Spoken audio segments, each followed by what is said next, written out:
Hello, good evening and welcome. It's 7 o'clock and it's time for the show. Come aboard. Let's see what's going to happen tonight. Done a bit of this today. Missed a bit though. I don't like that bit. I'm going to cut it off. There's right there. Little bits there. Hi Tara. Hello folks, how you doing? You're right. Tara, you're becoming a bit of a regular, aren't you now? Hey? What's going on? How's Gav, by the way? Don't hear anything. You haven't killed him, have you? How's Gav? You're actually the first one to say hello as well. So hello Arthur, hello mate. You right? Hey Tara, you right? Where's Gav? What's Gav? Is he there? Hello Becky. Hi darling. Friday night. Normally a bit thin Friday night. Let's see how many we get tonight. See him twice a week. You make me laugh. I wish I could tell everyone about you, Tara. Okay, hello Polly. How you doing? Oh Tara. Hello Annette. How are you, my love? Hello Russell. Hello Russell. So Annette, how are we doing on the quizzing? Are we, like that, are we? It's going to be around tomorrow, is it, Tara? Twice a week enough. Hello, Kim. How are you? Just talking to Tara about her love life. I'd say it's probably her love life, so probably best not talk about it too long. Hello, particularly the mum here. Hello, Sarah. How are you? Happy Friday to you, my love. Happy Friday. These Fridays tonight come around. I find myself going to say, thank Crunchy it's Friday, and it just seems to be more frequent than once every 7 days. Maybe I do say it more often than, or maybe I'll say it on Wednesday as well. I don't know. Hello, Mags. How you doing? You right? Mags, are you a bill an item? Or have I got that wrong? Am I confusing something there? Just, sort me out.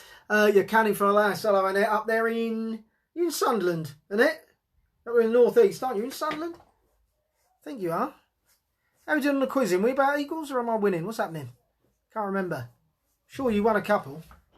We play not Word Blitz, Quiz Planet, folks. It's quite good. You should go on it. It's quite good fun.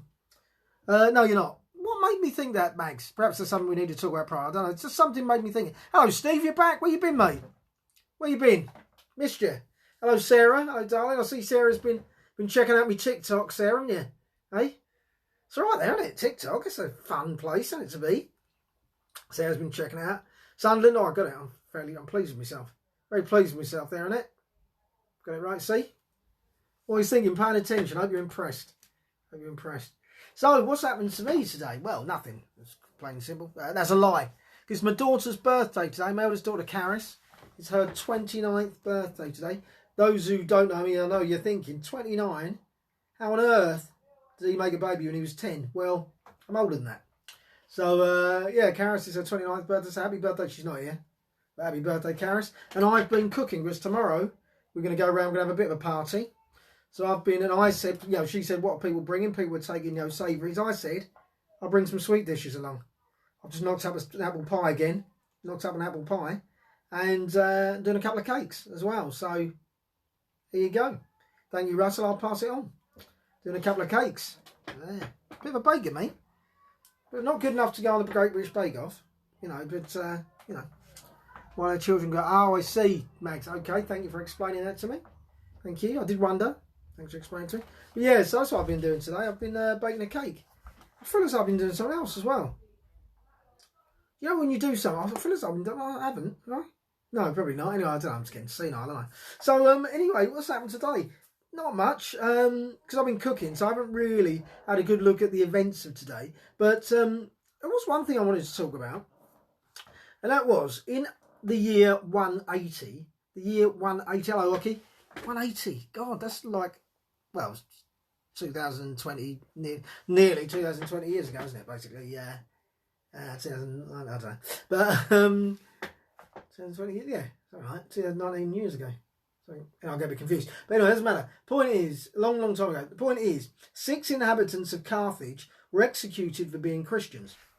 And it got me thinking about something. Hello, James. Hello, mate. Captain Tom. Don't know. Got me thinking about something. That was in the year 180. Got me thinking. And in 1603, Walter Raleigh was arrested by James I. What got me thinking was, there has never been a time in ever where human beings have just got along. Is there? Like never. Do you know what I mean? Literally, as soon as you had more than a couple of them in a room, it's kicking off. Isn't it? We're a bit shit, aren't we? I'm serious. Aren't we absolutely shite? What a race of cocks we are, aren't we? Eh? so intelligent, presumably, but we're rubbish, aren't we? Absolute fucking rubbish, aren't we? All the stuff that's going on at the moment is just because we're so shit at getting on with each other. I honestly believe, and I'm sure some economists would probably put me right on this, but surely, you're right, James, it will never happen. West Ham beat Watford in an hour or so's time. Is that today? Is that today, Steve? I really want to see that. But yeah, seriously, like, I'm dead serious now. There is no single reason why people can't get along, really, is there? There's no reason why we can't get along. You know, if there was a, hello Natasha, darling, how you doing? If there was a big God or whatever, right? There's a big, if you believe it, whatever.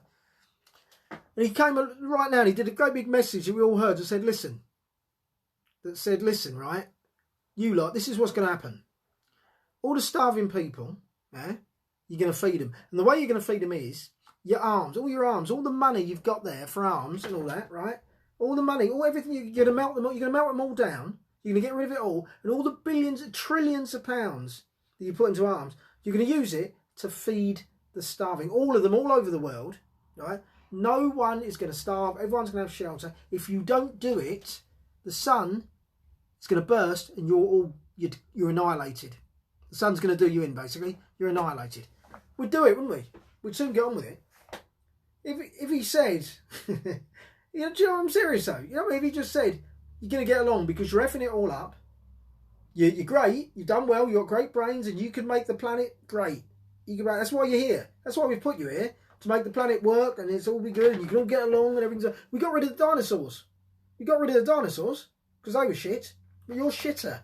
Right? We're bringing the dinosaurs back. If you don't behave yourselves, we're bringing... You've seen Jurassic Park, haven't you? We're bringing them back. Yeah. Yeah. And trust me, they're going to be mean bastards. Hello, Shirley. Hello, Dale and Colin. Just talking about getting the world right, Shirley. Just saying, since the dawning of time, we've not been able to get on with each other.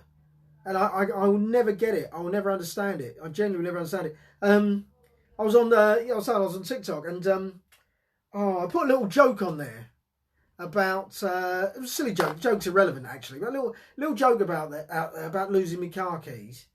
And my neighbour's saying, "Oh, you should retrace your steps." And I was making the joke that, you know, what else would you do other than retrace your steps when you lose them? Anyway, I was saying that and people sort of laughed or whatever, you know, or didn't, doesn't matter. But one guy said, and I quote, he said, or you could pretend there was some, no, he said, you're black. Hello, Joe. He said, you're black. You could pretend there was someone else's and steal them. No, in fact, what he said was that you're black. You could pretend it was someone else's and steal it. That's what he said. Firstly, obviously grammatically incorrect because I was talking plural, he was talking singular, but I don't expect him to use a prior, so lads. But I thought, well, what? I just thought, why have you said that? Well, you know what I mean? I just thought, why? You're obviously being racist, but why have you chosen that as your moment? Because what you've done there, fella, is you've made an enemy. You don't know me, right? You probably never met me. Why would you seek to make an enemy out of somebody? I just didn't get it. Regardless of the race is irrelevant, but why would you seek to make an enemy of somebody? Just because you're probably never going to meet me is there. But thing is, your name's there, your handle, whatever it's called on TikTok, and so I copied and pasted it, and it's there. And it's like, what? I just thought, why? What's going on in your head, mate? I did remind him, no offence to anyone here, but I did say, yeah, is that right? I don't know, is that right? I said, well, you're white. Perhaps you go on holiday and, you know, steal a country and call it colonisation, you know, mate. But he didn't come back to me because he won't have understood that because there are words there with more than 2 syllables. But the point is, what a fucking moron, I think, is what is the headline here. You know, it's like, I don't understand. Why would you seek to make an enemy out of someone? I don't get it. But it's been going on since the year dot, hasn't it? It's been going on since the year. Don't get it. Because you're asking for, I just don't, honestly. I don't get it. No, I just think we've got to sort it out, haven't we? We really have. We won't, but, I mean, as James said, it will never happen. And it won't ever happen. But it's so sad that it will never happen. I understand, you know, all right, I don't know. If there's a last pork chop and someone's going to eat it all, yeah, okay, I understand you might jump on him and say, let's have half. I get that. But beyond that, I don't understand. We talk about Trump. I mean, is it all about greed? I don't know. I haven't got the answers. I wish I did have the answers. I'm seeking answers here. I want to put the world right, folks. I do. I'm not that type of guy. I'm not that guy who stands up above the parapet and makes noises and stands on a podium and says stuff. But this year has just made me want to, I don't know, get involved more. Just because I find that a lot of aggro, a lot of aggro is because people don't know. They just make assumptions about things and people. Because certainly on TikTok, I've said stuff and people have gone, oh yeah, I didn't get that. Yeah, oh yeah, right, you know.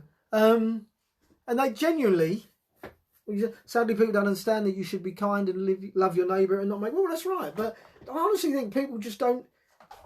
Some choose not to listen, but some literally. I think what the problem is, like, I worked in media for many years, and some of you work. Most of you've got jobs, I guess, and most of you. I know it's only 20, but I know most of you.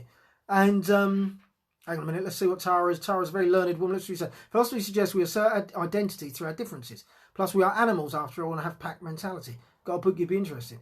Well, yeah, all right, Tara, I get that. I get the pack mentality, and we are animals. And I often say we are animals when I'm talking about, and we are animals, no two ways about it. But we don't have to live on our instincts. We are animals, but the animal that we are, has brain, has conscience, and we don't have to live on our instincts, do we? You know, and so you know, we ask ourselves questions. We can talk to. We don't just live on our instincts. So we can talk to each other. We can say, and we can feel empathy. We feel sympathy. We can feel empathy. And so why would you want to inflict that on someone, knowing what it feels like? That I don't understand. Just don't get it. You know, I genuinely don't get it. I want to change it. As I say, I've been speaking to people on the TikTok thing, and some people genuinely didn't get it. There was a. Oh shit! What was I going to say? Damn! Quick, get back! Oh no, it's gone. Oh shit! It's gone. It's gone. Sorry, it's gone. I was going to say something really deep and profound then, but it's gone. I'm afraid. Sorry about that. Well, I wish I could remember what it was now. Damnation. I was explaining to someone. This is a different thing, but someone said to me the whole you know, White Lives Matter too. White Lives Matter thing. You know, we've heard all this. And I said, yes, of course they do. I said, you know, of course they do. No one's ever suggested they didn't. No one's ever suggested they didn't. And he was white privilege. It's an insult. It's just not, you know, like, because I've had hard times. Blah blah blah blah. Well, so, you know, this black bloke up the road, he got a job because he was black. That weren't white privilege, was it? You know, and all the rest of it. You know. And I got thinking about it, and I got thought about easy ways to talk about it in such a way that it wasn't offensive, because I think the phrase white privilege is becoming offensive to people. I wish it was a different phrase now, because, you know, it doesn't mean that all you lot that I'm talking to here are privileged, more privileged than I am as individuals, you know. That's not what it means, is it? You know, it's a much, much bigger thing. And it certainly isn't a stick that anyone would wish to beat anyone with, because the sins of our fathers are not ours, are they? You know, they're simply not. And also, by the way, if you know anything about hidden history, there's no telling that, I don't know, how can I put this? Let's say there's a black guy walking down the street. Now, the assumption would be that I'm more closely related to him than you are. But that's not necessarily true, is it? It's not necessarily true. And this can be simplified by my daughter Caris is mixed race, as you all know. So her mum's white, so she's mixed race. Caris is currently going out with a white guy. They live together. I don't know if they're planning to have a family, but let's just say they did, right? Now, that kid would be he'd be quarter race, or whatever you want to call it. But, you know, he would be, his mum would be mixed race, dad would be white. So he'd be virtually white in colour, probably.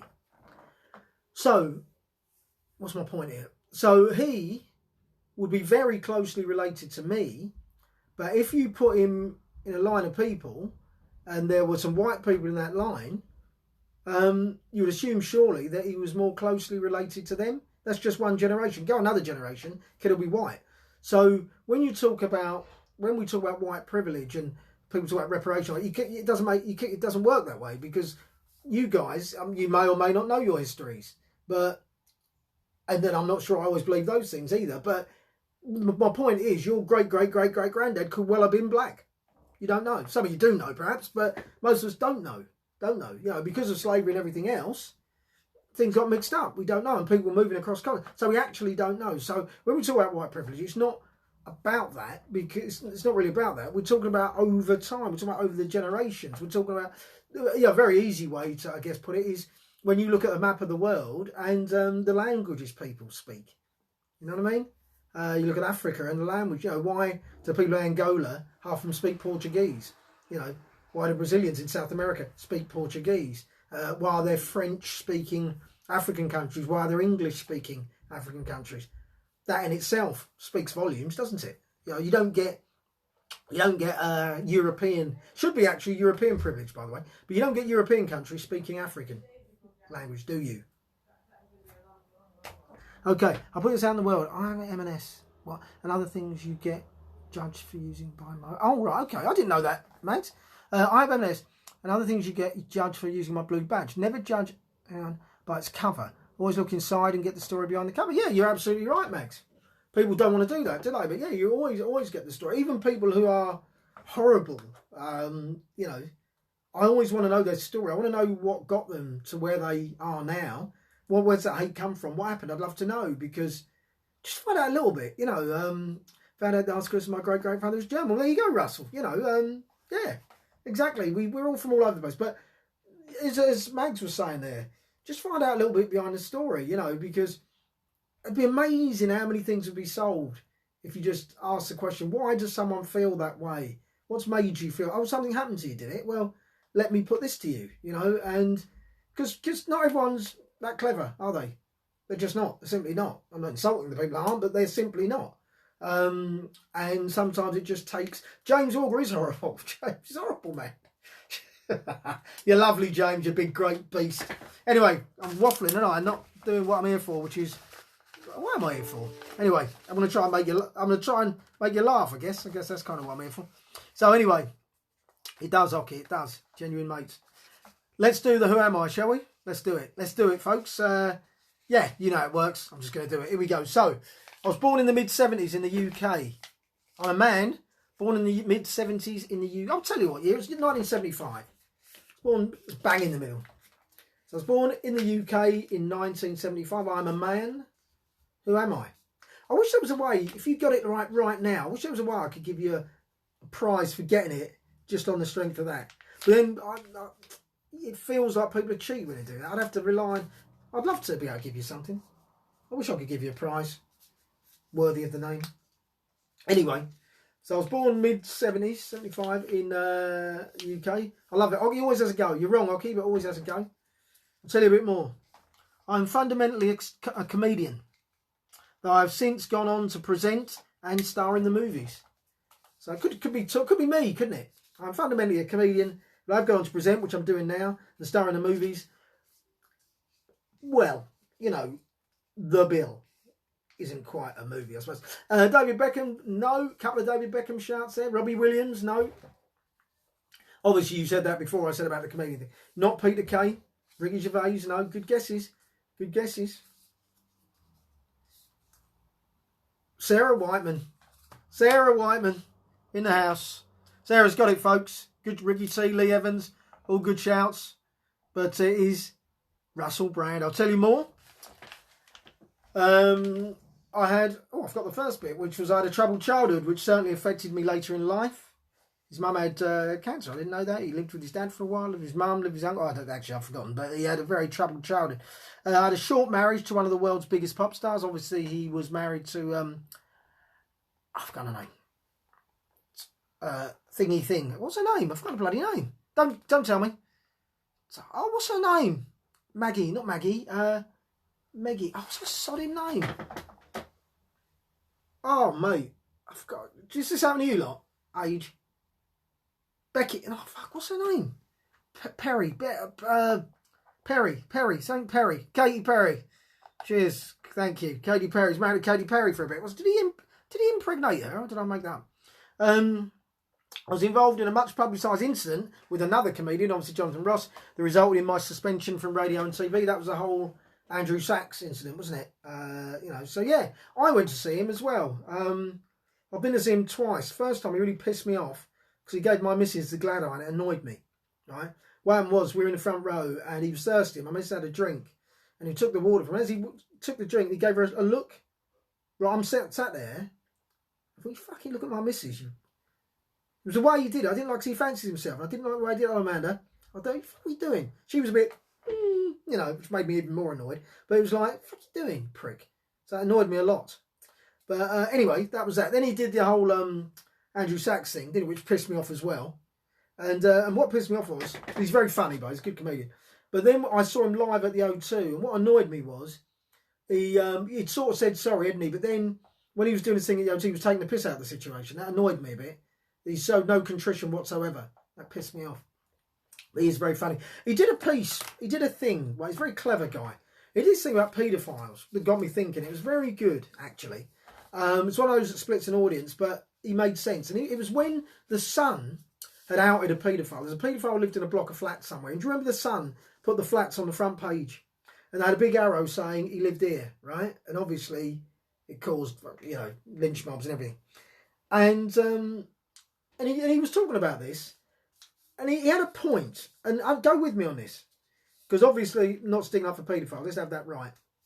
But he did have a point, and what he said was, he said to be a paedophile is an illness, basically. It's an illness, and he was saying that and he used this very example. This is exactly what he said. He said if I got off on licking tractors, for example, this is exactly what he said, then wouldn't be a problem. But no one would have a problem with it, would it? Apart from me and my loved ones. But no one would have a problem with it. But if I got off on licking tractors, so be it. But it's not illegal, so fine. So he said these people get sexually excited by kids, underage kids, right? And obviously it's wrong. But he was saying, to actually do that was wrong. That was his point. And the thing, and again, as I'm not, I'm very, I have a very dim view of paedophiles, as do most of us. But he had a point. That's what I'm saying. It's an illness, and I think it becomes a problem when they act on it. Yeah, it'd be difficult. I get it. It'd be difficult, but it's when they act on it. I think that's the thing, isn't it? That's when it's a problem. The fact that they fancy kids, I suppose, it's an illness. It's a sickness. It's something that's in there that they can't get out. But then they act on it because kids are obviously innocent and not consenting or not knowing they are, if you know what I mean. And that's when it becomes wrong, obviously. But anyway, he made the point. The point I'm making is he made a point and he got me thinking. That was that's what I took from Russell Brand. That and herpes, because he had it and he took a drink from Mrs. She took it back. Turned out he got herpes. That's a joke. Didn't happen. He may not. I don't know. I didn't get it. My missus hasn't got it. Maybe he has. I don't know. Anyway, I'm waffling. Let's move on. It's time for film. Oh, and I've forgotten what to do. And it's quite a good one as well. And I was going to do it. And where's me stuff? Oh, my God. All right. Oh, God. Oh, bollocks. Right, okay. I'm going to have to make do with what I've got here. I had a plan and everything, Tara, for this. Bear with me a sec. Go with me a second. I will not be long. This is a film. It's a good one. Good film. You can start guessing it now if you like. Just guess a film. Imagine if you got that right. That'd be brilliant. If you got that, I'd give you bloody anything you wanted. Just doing a little bit of this. Okay. Right. How can I do this? I'm doing it now, by the way. I don't like to talk about myself. I don't. Something had a go. No, Sarah, but good shout. Right, okay, I'm going to try and do this now. Bear with me a second. Okay, I'm doing it now, right, okay, so I don't really like to talk about what I've done. No, I don't like to talk about stuff, the lightning rod and all that, bifocals and the stove, other stuff. I don't want to talk about. I don't like to talk about it. So I founded the library company and Philadelphia's first fire department, but I don't. No, I don't want to talk about it. Thank you. No. Right, what am I doing there? My printer's doing something. What am I doing? The Quiet Man, good shout, but wrong. Rain Man, no. I get why you said that. No. It's Tootsie, no. Tootsie. Tootsie. I'd like to do Tootsie. What am I doing there? I pioneered. Yeah, I know they put me on a banknote, but I don't want to talk about it. That's the film, folks. So I don't have to be quiet now, obviously.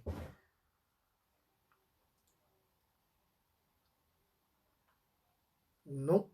I'm trying to find some stuff. So much stuff on him that it's Tara, you enjoying this? You getting where I'm going? You get what I'm doing? Abraham Lincoln, no.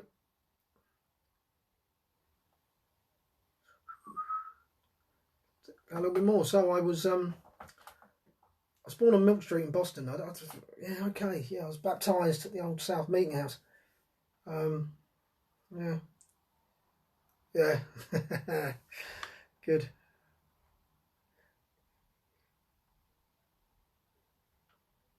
Yeah, all right. So I invented the lightning rod. Whatever. Don't talk about it. Yeah, don't talk about it. God.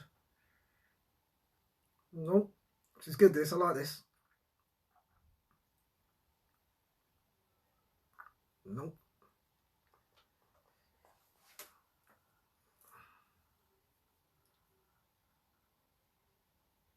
I was born in January 1706. Right, yeah. Died in April 1790. So, yeah, 84 years old. I was an American polymath. One of the founding fathers of the United States. I was leading right print. I don't want to talk about it. Stop, leave me alone. I just don't want to talk about it though. You know? Really.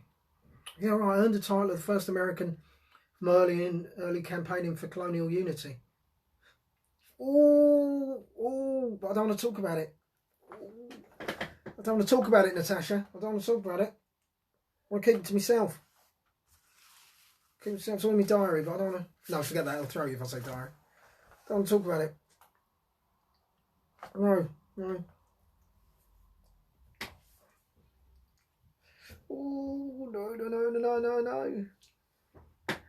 Natasha.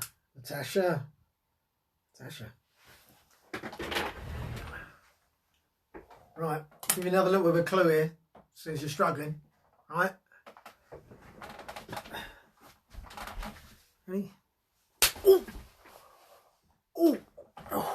Right in me. Right in me. Oh shit. Just took a kick right in me. Took a kick right in me. Well, Russell Samuels. Russell, so did you get that before I did the kick in the private thing, Russell? Did you have it already? It was Private Benjamin, folks. That was tough, I know. But I was being Benjamin Franklin.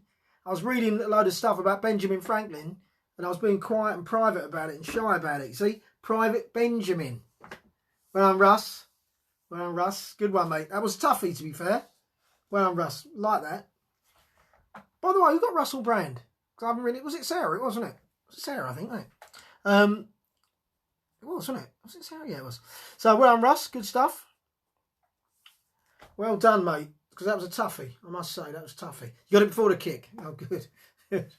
Well done, mate. I'm impressed with that. Well done. Right, it's poem time. Now, today's poem is gardening, and Louise chose it, and she's not here.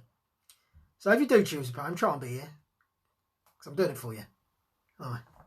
Is she? Actually, she might be. Actually, is Polly's here, isn't she? Is Emma here? Can't remember. Right, here we go. So this is about garden, a bit of fun in the garden. It was chosen by Louise. I thought, she gave me 3 options actually, and I've forgotten the other 2. But anyway, can you PM me so I can win? Yeah. What do you want to win, James? I'll try and make it easy for you. You know what I mean? I'll try and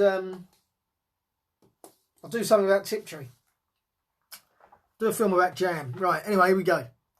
This is my poem about the garden. Just the other day when I was sitting in my garden, my neighbour shouted, "Shithead." I said, "Beg your pardon?" She said, "Yeah, I'm talking to you. You've got a bonfire on the go. It's been burning for several hours. Don't pretend you didn't know." I said, "I'm sorry, love. I thought you'd gone out." "No," she said, "I ain't. There are still embers flying about. You're not allowed a bonfire until after 6 bells. The smoke's now on my washing and making my knickers smell." I giggled when she said that because she's not the cleanest. I'll say that again. I giggled when she said that because she doesn't look that clean. And I'd done her drawers a favour, if you know what I mean. Then the other neighbour joined in. I thought, bloody hell, I don't need aggro from the other side as well. But sure enough, they had a go. "Yes, your smoke's over here too." I said, "I'm sorry, neighbours, but what am I to do? I put the fire out as soon as I am able. I don't complain about you and your fucking bird table. Visited by blackbirds, starling, wrens and sparrows, making an enormous din and shitting on me marrows. And I don't complain about your dog digging giant holes. Yeah, you say it's an Alsatian, I think he's a bloody mole. And you with the smelly drawers, don't you get me started with your bloody chavvy barbecues and midnight garden parties. All I ever want to do is sit and watch the dawn, prune my trees and bushes and occasionally mow the lawn. My courgettes are the envy of all the folks in town. Although they love to mock me and put my efforts down, they can't cope with my green fingers or the quality of my peas, and how year on year I turn them out with ease. I consider an allotment, but whether they like it or not, I can do it in my garden. I don't need a flashy plot. I just need my shovel, fork, rake and hoe, don my favourite wellies and off to the patch I go. No one will complain when I put us on the map. When we're all the talk of the town, you won't give a crap about your smelly knickers or overhanging trees. Look at the size of these plums. Yeah, just have a look at these. So if you want a share of my classic horticulture, next time in the garden you're circling like vultures, remember I'm the local superstar Titchmarsh. So take your smelly knickers and stick them up your... See you next week. So, yes, hello, Lynette, how you doing? You all right? You just came tail end of me garden, tail end of me, but, oh, for fuck's sake, tail end of me, what did I just do? A poem, that's the word I was looking for, about gardening. Tail end of me poem about gardening. I stumbled through a little bit because, well, I don't know why, because I'm shit. But as always, I will record it properly so you can see them later on, and they will appear in my book, Coronaverses, the verses, which is going to happen one day. Someone's written me a message. I don't recognise their face. So I'm looking forward to seeing who that is later. Right, what we got on? The song. Oh, song. Yeah, oh, God, what am I going to do? I'm going to have to hum it. I'm going to hum it. Thank you for finishing that for me, James. I don't know why I didn't say arse. There's a lot I don't swear on here, is it? Right, here we go. It's the song, folks. Yeah, I tried to... do you know what, Sarah? When I put in Titchmarsh, I did think about Monty. I did. But I just thought more people will know Titchmarsh. Right. Leads up. Don't tell me the football scores, please. I want to watch it. Though I'm annoyed about that, actually, because I don't want Leeds to go up. No, I know they will. Oh, you mean they're up? They're actually up, you mean? Oh, I see what you're saying. They're up. Oh, got to put up with them lot next season, have we? Oh, well. Anyway, here we go. So, song. Let me think I'm going to do this. I'm going to have to hum it. Come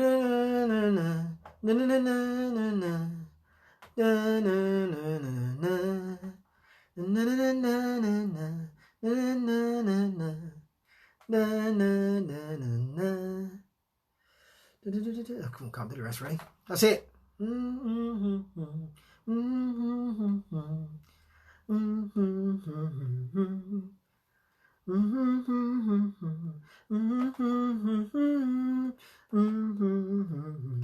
I doing that? What am I doing that for?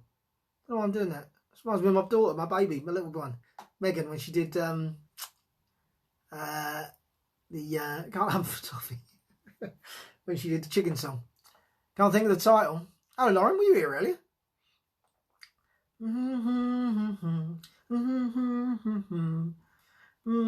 Natasha, you keep hitting the post, darling. You hit the post with Benjamin Franklin. You keep hitting the post, Natasha.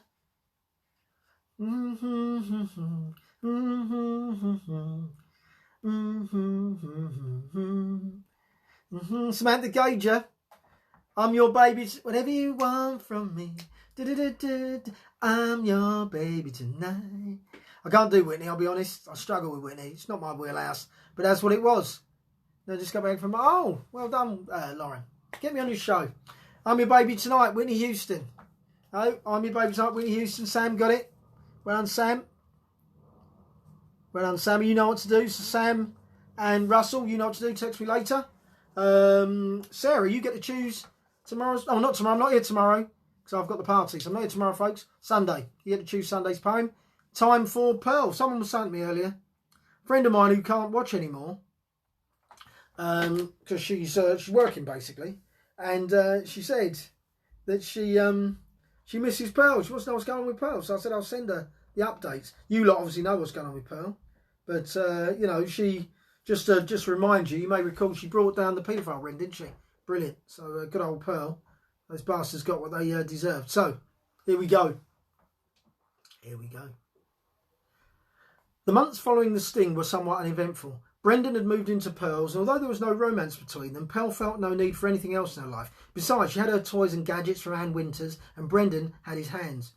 Across town, Gordon had no idea of their cosy arrangement, and it was none of his business anyway. What's more, he had a relationship of his own. He'd met a local Chicago girl 3 months prior at the local car wash. He'd gone in with his convertible and forgot to put the top up. Vaginique worked there and basically saved Gordon's life. 5 minutes longer and he was drowned in a mass of suds and hairy liquid. He was forever grateful, and as luck would have it, Vag was his type. She had a blonde mullet and her eyes were the purest shade of yellow he'd ever seen. She also had a sticky out belly button that made her look 6 months pregnant, and Gordon loved that. Within minutes of her saving his life, they were married, and 3 weeks later had 2 kids, a dog, a cat, and a sleuth of bears that they rescued from the Bear Rescue Centre near Dagenham. The kids were typical youngsters, horrible little shitbags who wanted everything and to do nothing. The youngest, Gravel, was the worst. He'd been expelled 4 times from school that day, and if he wasn't careful was going to end up in Basildon. His sister, Obtuse, was not much better and was always getting into fights with the local squirrels. Squirrels were taken over the city since the bumper nut crop of 1674. They had their own communities and were lawless. Local law enforcement had decided that rather than fight them, they'd play ball, keep them in nuts, and agree to keep the peace. And for the most part it worked out, but once Gravel and Obtuse had been caught nut rustling, and they were seen by one of the after dark squirrel patrols. There was a sense of unease between them ever since. Still, thanks to Gordon's well-paid job and Vag's shifts at the all-you-could-eat car wash, they were comfortably off. They ate as regularly as once a week and had a roof over most of their heads and had enough left over to treat themselves to banjo lessons on a Monday. Today was Wednesday and that meant pool day. Once a week the whole family went to the local swimming baths for a shower. They had 2 cars so decided to walk the 3 miles there. Gravel was annoyed about this as he only had 1 leg and no feet. He was born that way. It was thought because while she was pregnant, Vag smoked salmon and drank too much moonshine. She'd always said it was because she took the pill Gavisback for her earburn during pregnancy and was in the middle of suing the pharmaceutical company SmithKline Beach Party. They argued that Obtuse was fucked as well. They argued that Obtuse was fucked as well and she'd not been taking it when she was pregnant with her. Obtuse was physically intact but had the mental age of 3. She was actually 4, so they weren't very concerned. Gravel, on the other hand, had the mental age of a man of 96. So he was Looney Tunes as well. On their way to the pool, they passed by a carload of squirrels on their way to Grimsby to get some diesel. One of them hung out of the window and called Obtuse a grape dangler. This was a grave insult in Chicago, as grape danglers were an ancient people who lived on the edges of society and smelled like asparagus piss. Gravel went to run after them, but then remembered that running wasn't an option for a 1-legged man with no feet and the constitution of a 90-year-old man. Gordon wasn't going to accept it though and threw a javelin in their general direction. It pierced the hood of their car and went straight through the heart of the driver. The car crashed into the window of Spatchcocks, the local haberdashers, killing 43,000 people. The second biggest high street disaster since Rumbelows. Fortunately though, although the javelin had been caught on speed camera, Gordon hadn't.